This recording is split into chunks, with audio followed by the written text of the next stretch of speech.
তো গাইজ সবার আগে ভিডিওটা দেখো, তারপরে ভিডিও ফানি কমেন্টস পড়বো। Let's go. এটা বাংলাদেশ,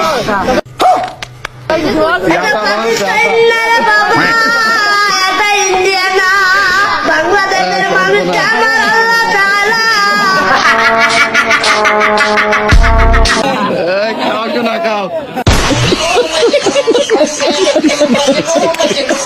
तो चलिए शुरू करते हैं। কার ফুটবল বানাইতেছে, বিয়ে বাড়িতে ফুটবল খেলবে।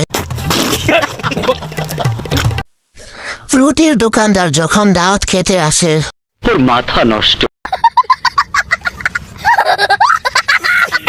বাপগুলোকে কি কষ্ট দিচ্ছে। নিঃসন্দেহে তুই ঠিক কথা বলেছিস। ভাই এটা আপনার দোকান না, এটা দাওয়াত বাড়ি।